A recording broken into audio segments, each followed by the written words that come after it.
geografiya ng Asya.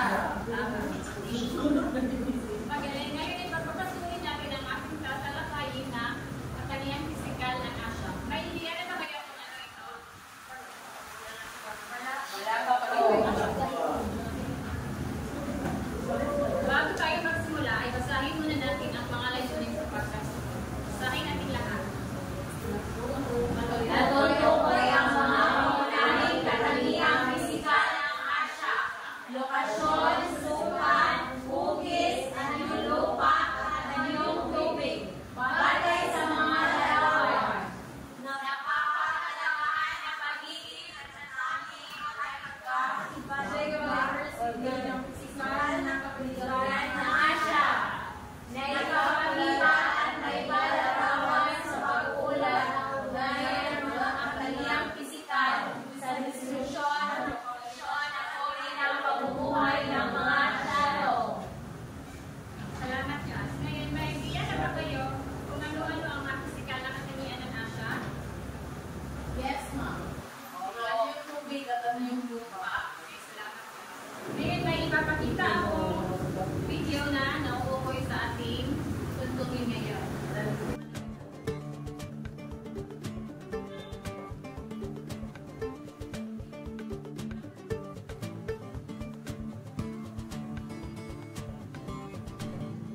Pinakamalaki ang kontinente ng Asya kung ihahambing sa ibang mga kontinente ng daigdig.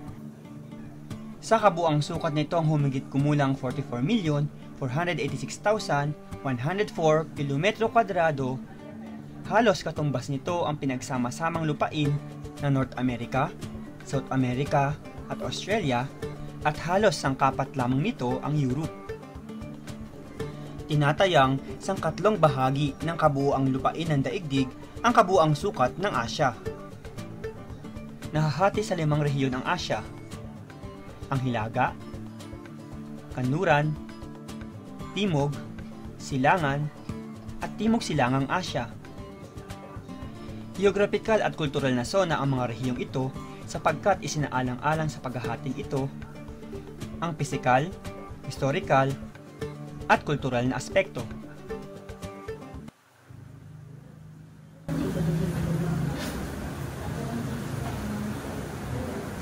Bakit sa video na inyong napanood, may mga natutunan pa kayo?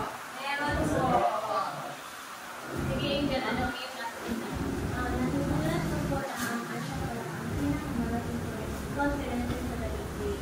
Salamat, Angel. Palakpakan natin si Angel. May iba pa bang mga pagbibigay ng school? Yes, Jerry. Tama. Palakpakan natin si Jerry.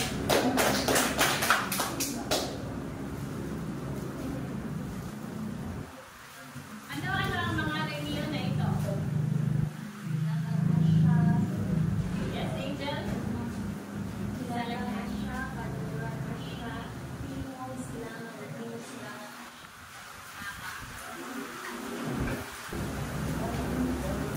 Ngayon, basahin natin kung anong ibig sabihin ng anyong lupa. Ang anyong lupa ay isa sa pisikal na katangian ng topografiya na natatagpuan sa kalupaan. Sino magkakagbibigay ng mga uri ng anyong lupa? Yes? Bundok, burol, kapatagan, bulubundukin, lampas, desierto,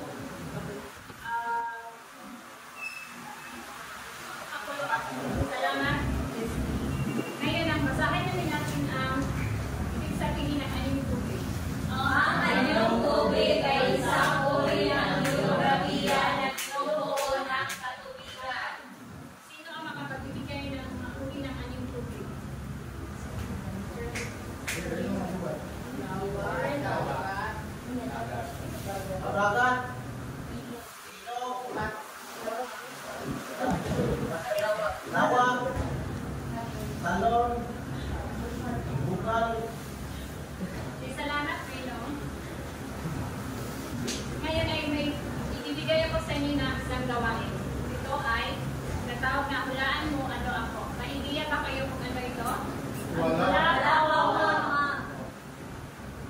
Magbibigay ako ng isang larawan at hulaan niyo kung anong klase kung anong lupa pa ito o ano yung tubig at sabihin kung anong pangalan nito.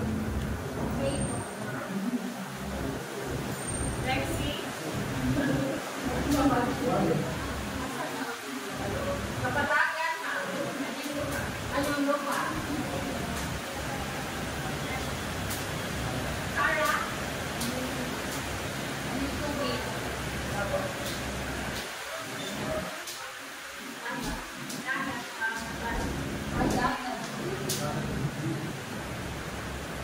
Jerry?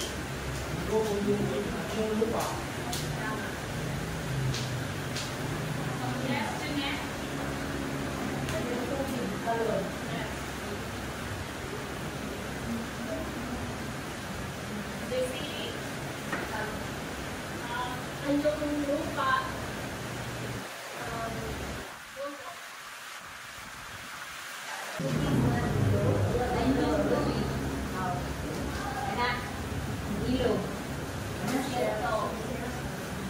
Princess?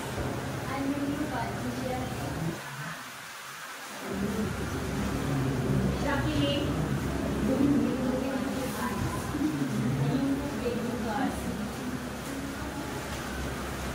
Roseanne?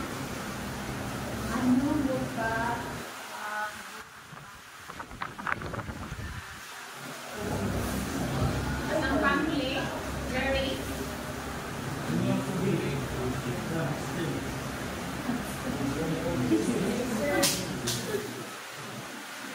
Kaya nakatuloy tayo sa mga epekto ng kataliyang musikal ng Asya. May pakita akong video sa inyo na maglalahat ng mga positibo at negatibo epekto nito.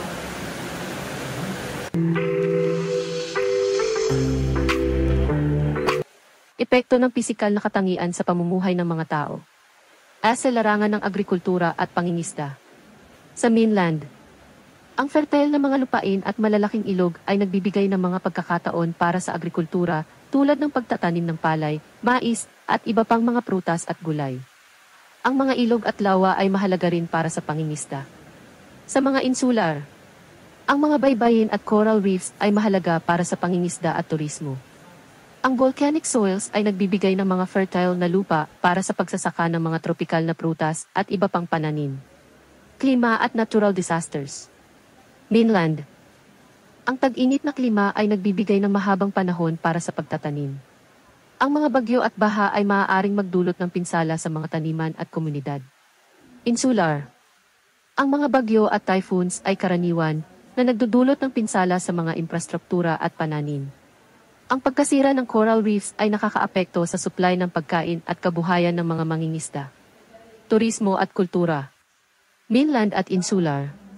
Ang magandang likas na kapaligiran tulad ng mga kagubatan, bundok, at mga magagandang beach ay nakakatulong sa pag-unlad ng turismo. Ang kultura ng mga lokal na tribu at mga etniko ay nakaugat sa kanilang natural na kapaligiran na nagbibigay ng kakaibang karanasan sa mga turista at nagpapalaganap ng kanilang kultura. Mga suliranin sa kapaligiran. Pagkasira ng kagubatan, deforestation. Illegal logging at conversion ng kagubatan sa mga plantasyon. Epekto. Pagkawala ng biodiversity, soil erosion, at climate change. Pagtaas ng temperatura, pagbabago sa pattern ng ulan, at pagtaas ng sea level. Epekto, panganib sa agrikultura, kabuhayan, at kaligtasan ng mga tao. Sa kabuuan, ang Timog Silangang Asya ay isang rehiyon na may magkakaibang pisikal na katangian na nagiging dahilan ng kakaibang karanasan ng mga tao rito. Ang malalim na pag-unawa sa mga aspetong ito ay nagbibigay sa atin ng mas malalim na pagtingin sa kung paano nakakaapekto ang kapaligiran sa pamumuhay at kultura ng mga tao. Ngayon, nagpusinan ko sa inyo para pagpatuloy ang ating usapan ngayon. Magbigay galang tayo sa Ginang Jose. Magandang umaga po, Ginang Rosenyo. Maraming salamat, Teacher Ama. Magandang umaga, mga bata. Ako nga pala si Teacher Jackie. Magandang umaga po, Teacher Jackie. Kumusta ang inyong kalakayan kanina? Marami ba kayong natutunan?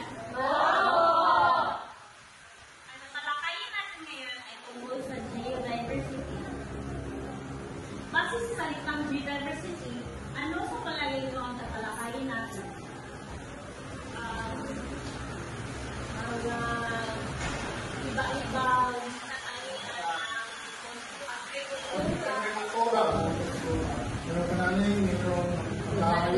katangian ng ibang kabuhayan.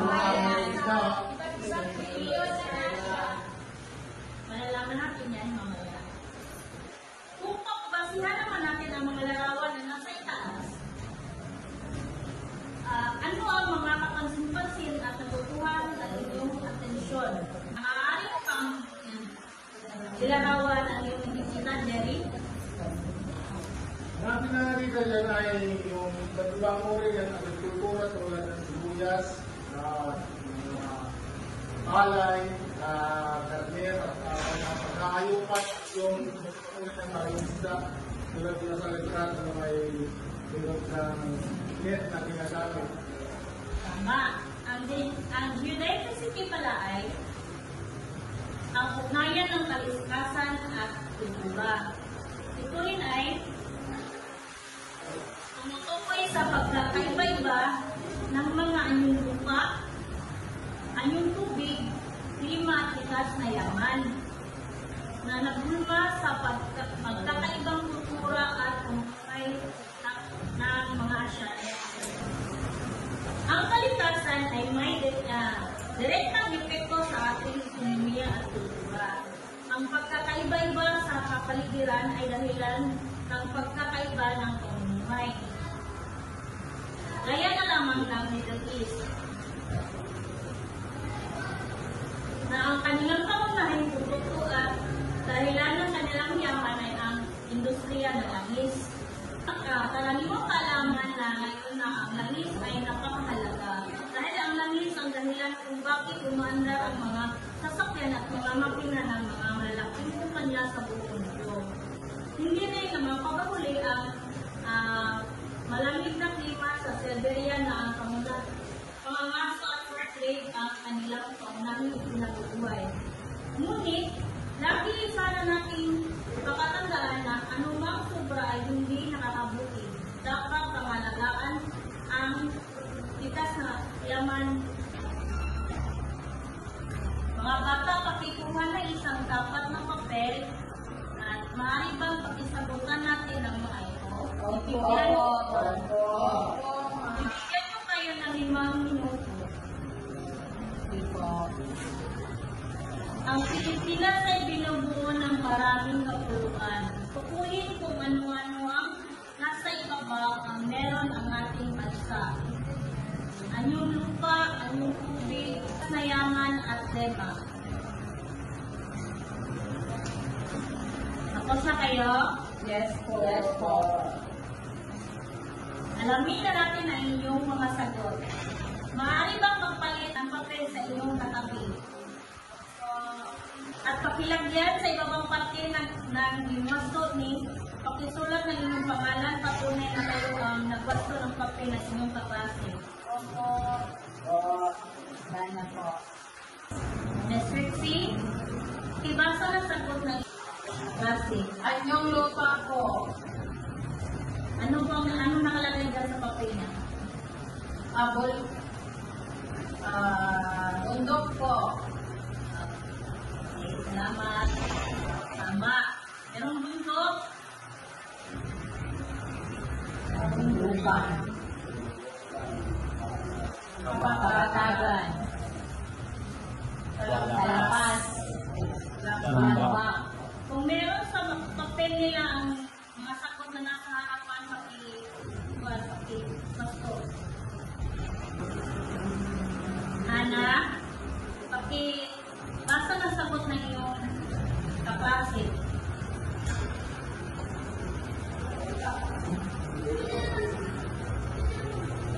Karagatan po.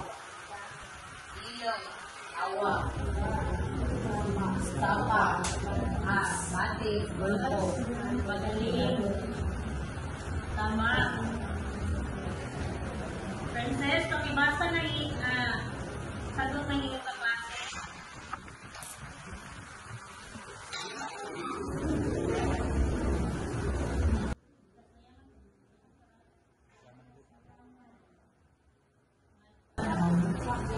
Yamang lupa, yamang pansabahan,